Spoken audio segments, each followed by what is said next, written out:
the first question is, what do you want to change in the system in which you work? We set out to affect the behaviour of mainstream audiences in ways that affect kind of substantial social and environmental health issues in positive ways. And so ultimately we're trying to create and establish permanent behavioural influences, not, I think explicitly not layer things on top of the kind of existing systems, and to they don't necessarily need to come from within those particular communities or groups, but they need to belong to them and be normal and be familiar. So we're not, nothing we do around behaviour change is explicitly revealing about the purpose, because we feel that's a way of making it superficial. Whether it's a salad on a fast food menu or a well arriving in a village, those things are explicitly superficial and based on an intervention. And we feel by taking an implicit route with those interventions, they've got much more likelihood of becoming permanent and much more likelihood of affecting the system in which we're trying to drive change over a long period of time. And can you say a bit more just about, when I ask a question of, the system, how do you almost define what that is? How do we define what the system is? Well, so I think we talk a lot about the effect of the market. So we're obviously in a market economy, have been for a long time, and that pushes things in certain directions, and certain things around kind of particular social issues emerge almost inevitably from that system, given that it's driven by the market, and the market does lots of fantastic things, and all the kind of systemic impacts of market influences on global poverty and health and all those things are enormously positive, but there is also fallout from that system, that market-driven system. Food is an interesting example. We're doing a lot of work in food at the moment. That we work in an area of Newham and Forest Gate where there are about 30 deep-fried chicken shops in a very small area and about 9 schools. And this area here, around Farringdon, there are a whole range of different restaurants and cafes, and you can get any food from anywhere in the world. And that's a market. That's a result of the market. And people in Newham pay £1.50 for a bag of chips after school, and here they're spending £6 on kind of sushi rolls and stuff. So you have to, and that system inevitably makes Newham one of the worst boroughs for youth obesity and type 2 diabetes. And so unless you intervene with that system, then it's always going to generate those outcomes and those problems and those issues. And you see that environmentally, socially, health-wise. But at the same time, we don't fight against lots of elements of that system. You find a lot of people working on social change rallying against economic growth and market forces and blaming the easiest part of that system and just kind of screaming at it. Whereas it's much, if you want to affect the kind of, the source code of the system, then you have to get in alongside those influences that are affecting millions of people's lives every day, not just hope that they'll go away. I think in some ways you've already kind of described it, but if you were to, like in terms of your theory of change, could you just talk me through that? Maybe at a sort of strategic level, but sure. Maybe at a project level. Okay. So our theory of change is based on a strong relationship between people's everyday behaviours and major social, environmental and health issues. And therefore that relationship is kind of our obsession, and our approach and our model of social innovation just pragmatically looks to find the best ways of generating permanent behaviour change and therefore permanently affecting those issues. And organisationally, originally the kind of theory was that you could affect people's levels of awareness and perceptions and understanding of the impact of their everyday behaviours, and through that kind of through that perceptual change, their behaviours would follow. And of course, there is some evidence of that happening. It happened within our first kind of 4 years of our work. You could see that work. You could see that happening.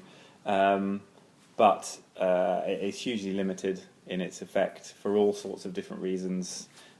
We talk about kind of 3 layers of limitations on that, our traditional approach to change. One is that if you explicitly invite or kind of invite people to kind of see the world differently, the behaviour differently, then a lot of people reject that. It comes across as righteous, judgmental, something coming from outside. Secondly, there's a very weak relationship between intentions and behaviours. So if you change people's intentions, you don't necessarily change their behaviours. And thirdly, even when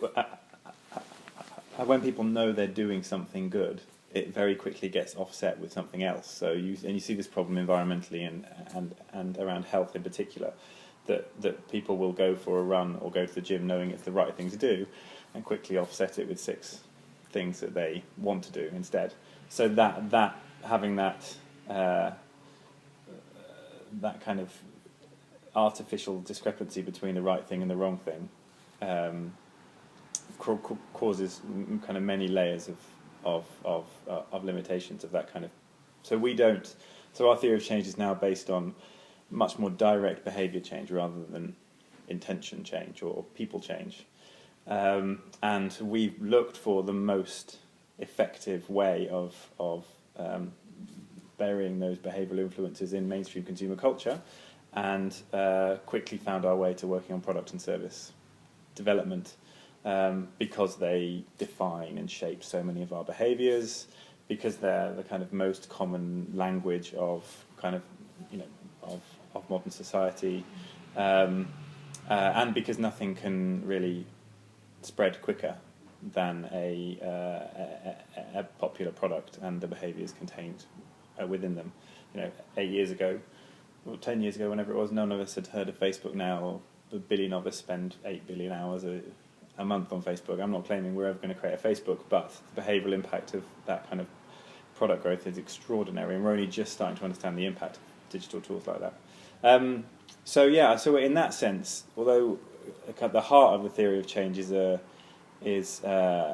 kind of conviction about wanting to affect issues, everything else is really pragmatic. The connection between issues and behaviours is pragmatic. The connection between behaviours and products and services is pragmatic. And we're very, very data and evidence led here, and no one gets away with saying anything instinctive or for very long, because everything has to come back to that behaviour change question. And if it's just a whole series of things that we sit around this table and think might be right because it sounds right, then that's not really good enough. And how important on the different projects you're working on? How important is it for you as an organisation and you personally to articulate the vision of what you're trying to change? So we, on one side, we deliberately don't express the vision, and on the other hand, we definitely do. So the side that we don't is by the time something reaches a consumer, the kind of behavioural and social purpose of it is completely buried. And it's just coming across as something useful and desirable that you'd want to kind of buy and use and share. And we found, because of all those limitations about the kind of explicit approaches, we find that can have a much better effect on behaviours, and the vehicle of that useful product with no explicit vision can much more quickly become a permanent part of people's lives. On the other hand, with funders and partners, and often with the media, we talk explicitly about our purpose. Sometimes that, with funders and partners, it makes a lot of sense, and there's no risk to talking about that vision. Sometimes with the media it becomes a little bit 50-50. Recently we've launched a kind of test healthy fast food project in Forest Gate in Newham, and the idea was basically that you could test whether you could be serving tasty, convenient, cheap food that a 16-year-old in Newham would love, that was also infinitely more healthy than deep fried chicken or one of those other kind of fast food menus. And so it was very important that the audience didn't know anything about the purpose, because as soon as you call something healthy, it becomes immediately less relevant and less normal and all the rest of it. And part of that was acknowledging that we didn't really want to get a huge amount of media coverage, because it might affect that experiment. And we did get a lot of media coverage, and the launch got covered by ITN News, and we did a feature on the One Show and lots of national press coverage, which was great for the audience of kind of partners and health bodies and funders. But we were very worried about the kind of articulation of that vision through the media in relation to the target audience. In the end, it didn't really make any difference at all, because I don't think many of the kids were serving to watch the One Show or ITN News. And it just helped create a bit of buzz around the whole thing. So, we have kind of that constant balance between talking about our vision and hiding our vision. So you've talked a bit, you sort of mentioned earlier having to get in alongside people. Mm. And I guess the next question is, who do you see as your allies and fellow travellers? Okay. It's a difficult question, and we have to say we find collaboration at the one hand we're very collaborative and bring together quite odd partners that work in creative ways. On the other hand, it's quite difficult. We don't tend to work with a lot of we don't tend to be able to collaborate particularly with other charities and voluntary sector organisations, although they're often really good research partners. So we've got several projects where we're working really positively with them as research partners. But when it comes to actually developing solutions, what we're doing is so different from what they do. It's not a particularly good fit to work closely. And then with brands and big organisations working in consumer marketing, we again have a slightly odd relationship. So on the one hand, we're kind of saying that the way in which they design products and services will always have particular limits on them, because they're guided mainly by kind of profit making, which always leads them away from some of these social interventions. On the other hand, we now have a proper track of all of our R&D now across all of our projects is always working with existing services and products in the area. So, for example, one of our kind of R&D projects is around mental health in young people, and we focused in on kind of how you can use video games to essentially use video games to provide or kind of embed positive mental well-being behaviours. And part of that is some kind of concept and prototype development on our own kind of work, on our own products, and part of it is working with existing video game providers. And that element is incredibly important when it comes to scale. And if you can embed some kind of behavioural device within existing products and services around video games, you've got much more power than you're ever going to get from just developing your own products and services. That said, because it's in partnership, it's always going to have some limits to it, and they've got other agendas, which is one of the reasons why they're so successful. But yeah, we're probably quite pragmatic about collaboration, how we work with people, but I think we know that we have to get in alongside the people who are affecting and reaching millions of consumers. And one of our projects called History Pen, for example, that was developed with Google over the first kind of couple of years, and harnessing tools that are used by millions and millions of people every day, and working with people that deal with kind of reach all those kind of audiences easily and always was pretty defining for that project.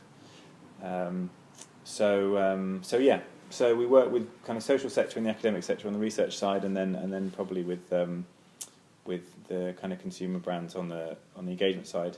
We never do any work with corporate responsibility departments, so we'd probably get rid of all of them if we had anything to do with it. But yeah, the product design and marketing departments of brands. And what is it? What's the value for them in working with you?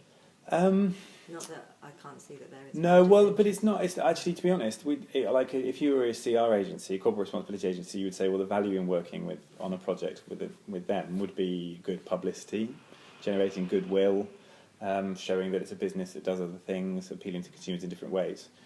we want businesses to completely hide what they're doing because it immediately becomes less effective when they don't. And if it is about the PR hit, then it's normally a really superficial piece of work. So what we don't say to companies is this will generate good PR. However, most companies understand that it's a kind of PRing to a consumer audience is one thing, but actually showing you're making progress to kind of local and national government and to around public health bodies, whatever it is just as important as that. So that would be the main benefit. And the work we're doing with existing kind of chicken shops, for example, to build in a whole series of behavioural kind of devices and tweaks, that's really about their relationship with the local council and with kind of public health bodies. We've explicitly said that they can't talk about what they're doing they're supposed to be implicit kind of devices or nudges or whatever, and that would be ruined by PRing them. So, and then probably more profoundly, I guess,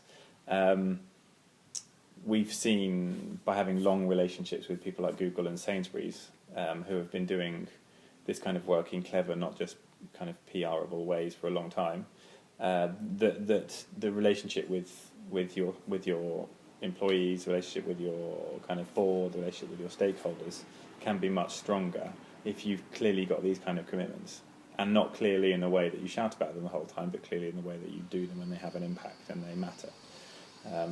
So yeah, lots of layers of benefits to partners, but not always the most obvious ones.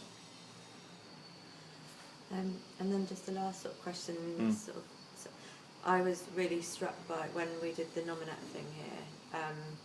One of the things you said was one of my favourite things of the day, in the way that you talk about economic value, social value, market value, user value. Yeah. Could you just say a bit about that? Yeah, sure. I think it's a really good way of thinking about Okay. how change can happen. So we look whenever we're generating a new product or service to meet social value, or to generate social value, user value, and market value. And the way that kind of those three things that were always out there, if you're a charity or a non-profit, you make sure you tick the social value box. And then the market value of that is kind of a contrived market value in a way. So that social value is paid for not on the basis of user value, but on the basis of it doing a good thing, and is paid for by government and funders and the rest of it. If you're just a for-profit company, then you're very focused on user value, and that's the source of your market value. And it's to direct what kind of we see the most exciting version of social enterprise is when both social value and user value inform the market value, and to have something that is doing good but is not demanded by the user is always going to have limits to how much it can affect that person's life, how much it can affect their behaviours, how it can become a normal part of their community and part of the system. And the closer the relationship is between the market value of a social intervention and the user value of it, the better. But it always has to be balanced with the social value, because if you obviously if you're just being defined, if you start just being defined by the user value, then you're just responding to kind of the things that we all want to buy and eat and use that don't necessarily have any social impact whatsoever.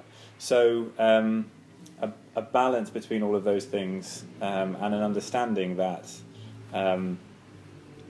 if you just generate social value, then you risk, even though you can find lots of people to pay for what you're doing or write about what you're doing or support what you're doing, you're never going to generate genuine engagement, genuine take-up, almost regardless of what the intervention is. And one example of this that we really like is a project called Cola Life. It started a few years ago with a really nice little... The social value of it was basically getting medicines to people in third world rural areas via the distribution network of Coca-Cola through nicely designed packaging that would fit into the gaps between the bottles and the crates.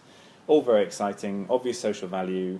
The contrived market value was that kind of sponsors and funders and philanthropists loved it. It was really clever, but there was no, at the the first bit, the user value was assumed. It was that they need medicines, we will send them medicines. And although we didn't talk about it in this terms, the founder said after a number of years, he was like, actually, this is, we've got a clever distribution network, but we don't have a kind of really big pool of demand for this stuff. So instead, what we should learn from Coke is just their ability to create really good products and services, really good products that people love, and they're marketed like crazy. So if we just create a product out of these medicines, this kind of pack of weekly family medicines, basic medicines, that people really like and really want, will create demand for them, and then the distribution network will kind of fill itself because everybody at every stage is incentivized to be involved. People distributing to make money, the family can afford them as part of their weekly budgets, and the whole thing has completely changed in scale and impact. And that's a really nice example of prioritising the social value and contriving the market value through philanthropy and government investment and sponsorship, and never addressing the user value, and then understanding actually that everything stems from that, and that you're undermining any impact or any kind of genuine system change, and unless you're combining social value with user value. Yeah, how do you describe your work? Like, not just to your colleagues, but like to your peers, your friends? Yeah, well, it's actually a very interesting question because we talk a lot about the pub description and how it's easy to do a formal description of what you're doing, but actually very difficult often to have something using normal, non-jargony words that people understand. And actually, we're going through a rebrand process at the moment, actually, where we're re-articulating what we do in different ways. And the hardest one is the pub, the pub description. I tend to... I have lots of friends doing different things, some of which can kind of embrace immediately understand the complexity of it. Some people just want to hear I work for a charity, even though I don't, but it's an easy box that people doing good somewhere over there. I probably rally against that and deliberately don't talk about charity because we're a social enterprise. But to people that understand a little bit more the area, I basically talk about product design for social purposes, and social innovation that's based on behaviour change and how behaviour change can impact social, environmental, and health issues. It's definitely a tricky one, and even just talking about being a social enterprise or a not-for-profit or working behaviour change, they aren't phrases that mean things to that many people. It can vary, but we haven't nailed one line that we use with everybody. And when I talk about systems innovation, system change, where does that fit into how you think about what you do? Yeah, I think we don't use that phrase, but it is one that does marry up really well with our approach to making the kind of establishing permanent influences within, I guess it would be the system, within the market, wherever it is, within people's lives, and a recognition that what's good about the word system is that if you're just going to rally against the product, the outcomes and outputs of the system, then what you're really talking about kind of system overhaul, and you can get your banners out, but it's not going to happen. Whereas if you talk about system change or kind of evolving the system or tweaking the system, whatever, then it gives you a better understanding of how you need to kind of immerse yourself in it and play around on the inside. So we kind of like the way it pushes people in that direction. We're so frustrated by how so many people overlay change on top of the system, and that feels like the right thing to do, because actually it feels like if you get your hands too dirty and get stuck into the middle of it, then you're kind of compromising your values and your vision and all the rest of it. But overlaid social change could actually do more damage than good, because it creates this really artificial distinction between kind of good and normal, and we have quite an odd problem, particularly in this culture and other Western countries, about kind of good existing in this kind of fuzzy little ball that's separate, and you've got your kind of wild-eyed environmentalists and your kind of donations to charity when you phone up to vote on the X Factor, or your kind of organic health food products, whatever it is, this kind of alternativization of I don't think that's a word, but of things that are actually incredibly important. And and the word system and the word system change makes you realise you can't just exist in this little separate bubble where everything you're doing is very good and it's kind of perfectly formed and imagines that people can be these perfect individuals. It means you have to get stuck into the system and understand it and work with people on the inside of it and realise that things take a very long time to change, and you have to design. We talk about 5 to 7 year runways before you know whether anything is, kind of got any worth at all, really. And talk about designing 50-year projects. Most people haven't going 50 years, they've never had a 50-year project. But if you set out with the idea that you're trying to create a permanent influence in the system, then you have to have that time frame. So we don't use it, but it is. We may start using it more, and it's a very interesting way of rooting you in a kind of really sustainable, intelligent approach rather than just a kind of superficial overlay.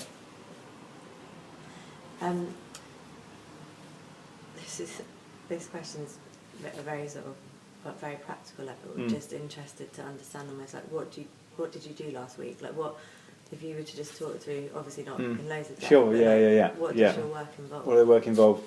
So this is another interesting question because we've now got a bit more stability. We've been looking more at kind of processes and methods and objectives and workflows and stuff like that. And within my work, the aim of my role is to be spending the same amount of time on all of our projects. So we've got 3 strands of big R&D work, and then we've got 3 other existing products, and then we've got 2 kind of products that are at kind of pilot stage. And I'm supposed to be really a kind of internal strategic lead on all of those, and working on strategy planning, fundraising, partnerships, those elements. And I do that. So last week I was doing some around our chicken shop project. I was out in Newham planning the kind of second phase of that. I was working with the kind of next phase of our work on mental health and video games is setting up a new social enterprise with a partner, where we'll do our first piece of kind of concept and prototype development. We're working on a new version of one of our digital tools called Buttons, and I was talking to the kind of one of the major partners about the next phases of that. Working on a series of funding proposals, investment proposals, meeting. We're looking for to start bringing in kind of debt-based investment or quasi-equity-based investment much earlier on, so we're not relying on grant funding. So working on that. But the one thing that a History Pin project is as big of the REST organisation now because it's grown so quickly in terms of people and income and impact. And I was being the lead on that, and we waited longer than we wanted to spin it out as a separate social business. So I go too many layers down in that one. So last week I was in about 6 hours worth of functional spec planning sessions for the next big rebuild of History Pin, and I really enjoy it, but it's not what I should be doing. So a spread across a diverse range of projects, applying exactly the same strategy and approach, not the same strategy, exactly the same approach to all of them. And trying to not get too buried in particular ones. You've actually answered the next couple of questions, which one was around your relationship to organisations, which I think we've actually sort of touched on. Yeah. And the other one was about an example of system change in action. Okay. But I feel like we've probably covered that too. Yeah. So there's 2 more questions. Okay. What do you need personally? Like what keeps you going? Like, what keeps me going? I'm fascinated by progress of all kinds, and not really on the kind of, the starting point is social impact, but that's not a moral thing particularly. It's not just a kind of desire to do good. It's really that I just love the idea of progress, and whether it's scientific progress or technological progress. And the area that I'm most equipped to play a role in that, because I'm not scientific or technological, is around the kind of trying to prevent the block on progress that social problems have. And it's just so much of the things we do are just hugely inefficient, and stop us making progress as communities, as society, as a race, I guess. So what keeps me going is evidence of that progress within our work and within other people's work, and that is real, that is data driven, and that is sustainable and self-perpetuating and permanent and all the rest of it. But that's difficult. I mean, one of the reasons why our sector is when we're talking about the user value, market value, social value bit, is that it's quite easy to say, well, this is a social value, and we'll just carry on funding this social value and not worry too much about whether or not millions of people actually want it or need it. It's because it's a bit easier to do that. I've worked at a lot of organisations and worked with a lot of organisations where there's that kind of odd smoke and mirrors thing going on, where no one ever really knows or understands or wants to know or understand exactly what the impact of the organisation and all of its services are and all of its projects. And it's pulling out case studies and data from them to show to funders, but do they really, really understand what effect they're having, and how that contributes to a long-term vision of social change and all the rest of it. So I think although that makes us our own biggest critics and we're constantly picking holes in our stuff, and it also means that you don't get to, just when you think you are making progress, actually you realise that there's 18 other things you do before you do start making progress. But yeah, signs of progress are really important, and the way in which we kind of define that and measure that is got quite a lot of bits to it, but that it's heading towards permanence, that it's heading towards hitting a large mainstream audience, that it's not just appealing to a small bunch of middle class people, and that it's and I think those two things always apply. So I was going to say also about financial sustainability, but that comes from the permanence bit as well. So yeah, progress and signs of progress, and from what we do and from what other people do.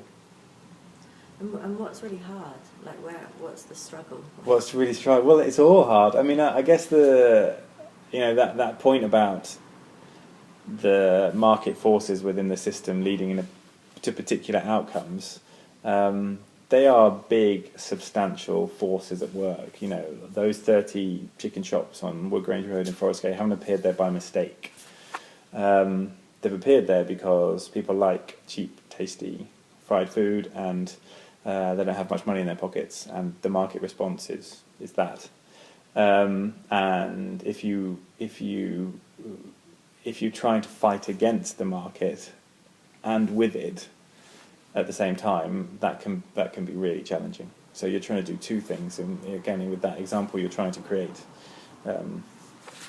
an offering that is considerably better for the person buying it, without them really knowing about it, and without having to pay any more, and without them having to sacrifice taste or convenience, which is really difficult. And we get that across all of our projects. So with HistoryPin, we're trying to,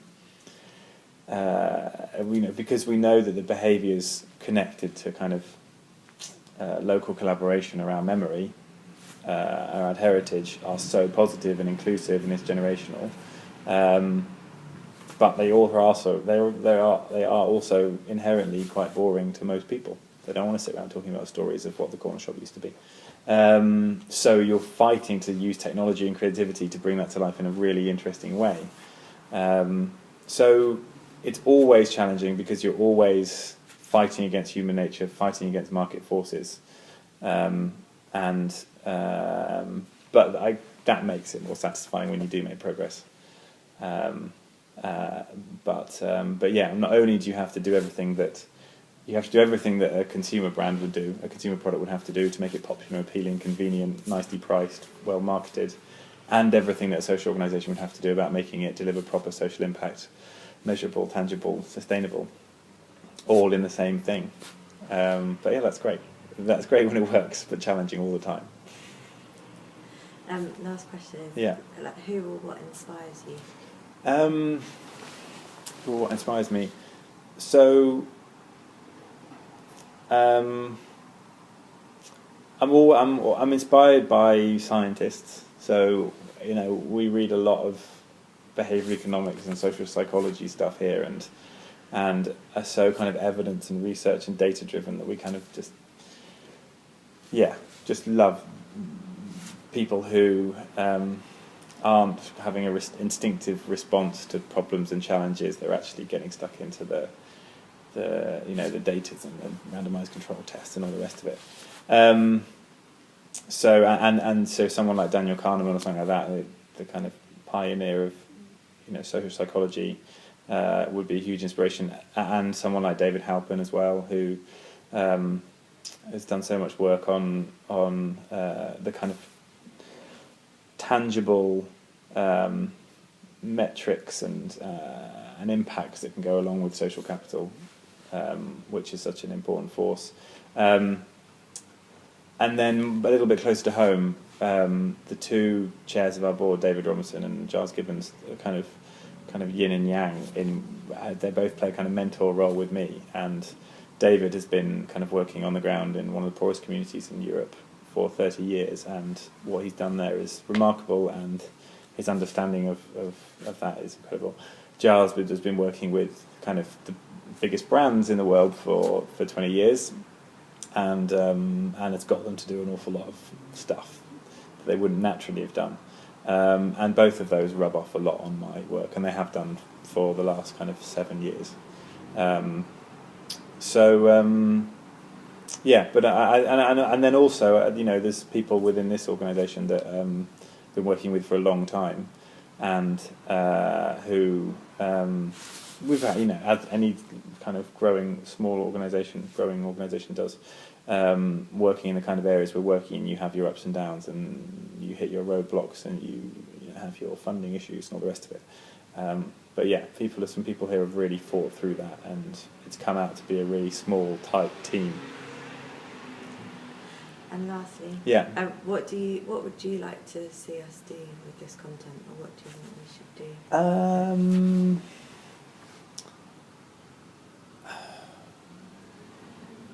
I guess, so on the one hand, I'm always, when people talk about their projects and their work, they're creating a narrative that works for them, and they're post-rationalizing things, and they're making it all make sense. And it's easy to nod along to those things, because people do create good narratives, and someone like me is constantly creating narratives about our work to funders and partners and the media and everything else. And so one thing would be that everybody is going to sound like they know what they're doing and they make sense and they've got it all sorted out, but none of us do. So, I think that so my thing would probably be that something like this that creates a series of kind of narratives around how and why people go about systems change is understood as a kind of self-rationalization and self-justification, and we want we think it's really important that people do. It's exciting to see how people describe their work and what they do. I would also love to see some neutrally generated raw data about what they do as well, and see how the two compare, and see what the differences are. But that's a bit harder and a bit more expensive. Okay. Thank you. No, you're welcome. Thanks for your time. No, that's okay.